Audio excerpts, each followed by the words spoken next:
warahmatullahi wabarakatuh. Tabi pun. Ya pun. Kami dari kelompok 4 dengan Provinsi Lampung akan mempresentasikan hasil kelompok kami. Yang pertama, kami akan memperkenalkan diri dengan saya, Natasha Aulia Taruna Putri, dengan NIM 123260149. Perkenalkan, nama saya Kalista Safaramiza dengan NIM 123260142. Perkenalkan, nama saya Naswa Sanina Harunisa dengan NIM 123260124. Perkenalkan, nama saya Salsabila Aulia Juanda dengan NIM 123260144. Perkenalkan, nama saya Bione Valente dengan NIM 123260130. Perkenalkan, nama saya Zahwa Rizky Noviandini dengan NIM 1232601. lagi. Perkenalkan, nama saya Anissa Mutiadini dengan NIM 123260143. Sekian perkenalan dari kami. Berikut merupakan penjelasan yang akan kami jelaskan. Lampung adalah sebuah provinsi di bagian selatan Pulau Sumatera, Indonesia.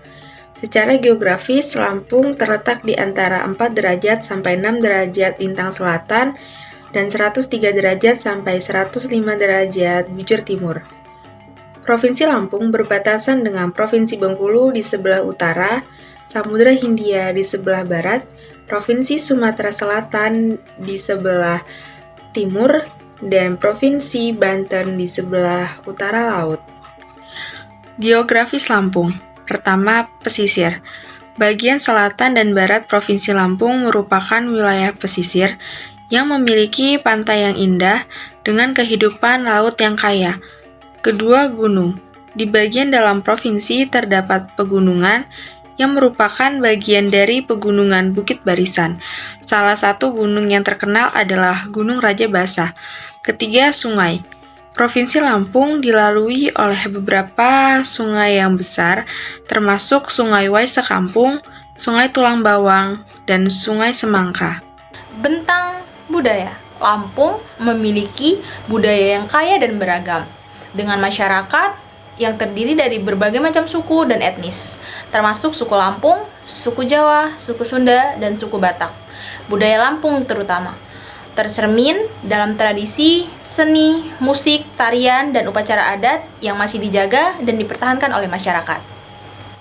Penduduk Lampung terdiri dari berbagai macam suku dan etnis, namun didominasi oleh suku Lampung. Kota Bandar Lampung merupakan pusat perkotaan terbesar di provinsi ini. Sementara daerah pedesaan di sekitarnya didominasi oleh masyarakat agraris. Selanjutnya saya akan membahas tentang lahan gambut di Lampung. Luas lahan gambut di Sumatera itu mencapai 7,2 juta hektar dan Provinsi Lampung sendiri itu mencapai 1,2% dengan luas 0,088 juta hektar. Lahan gambut di Provinsi Lampung saat ini digunakan sebagai pertanian atau perkebunan. Salah satu komoditas perkebunan yang sering kita jumpai yaitu tanaman kelapa sawit.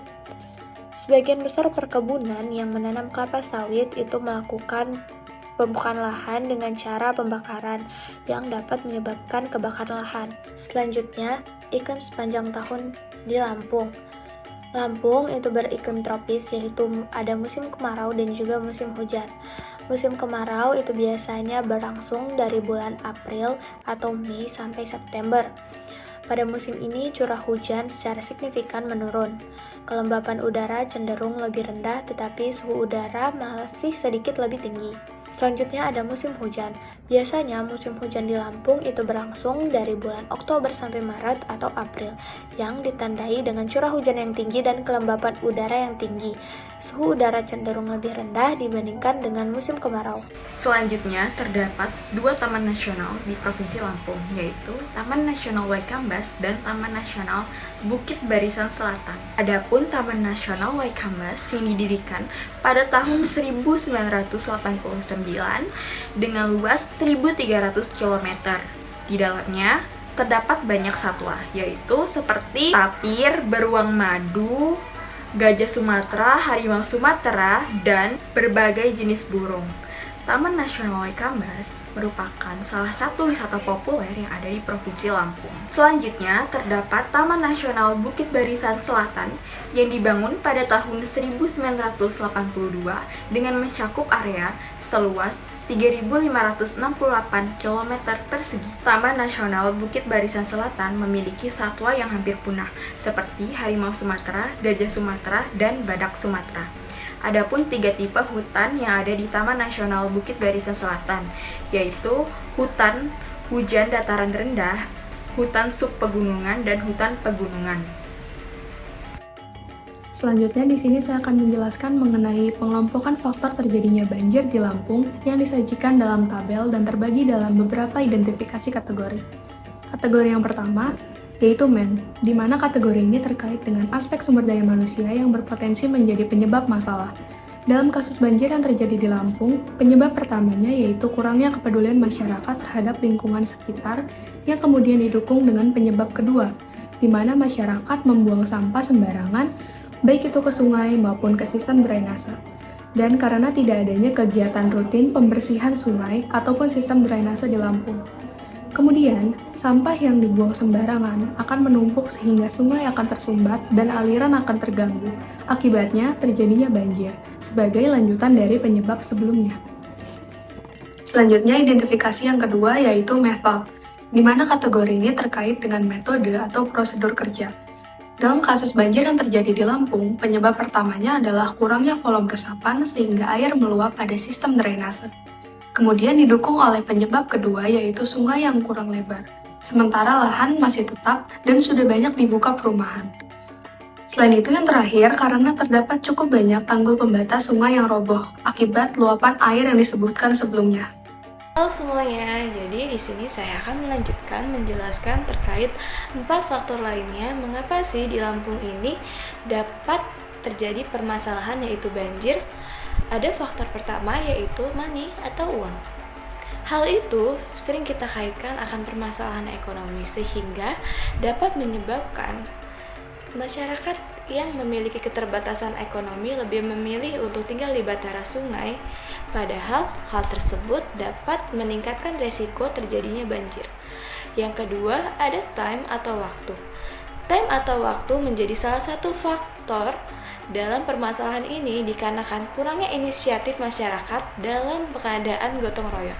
Sedangkan gotong royong merupakan salah satu cara yang efektif dalam mencegah dan mengurangi banjir. Yang ketiga, ada teknologi.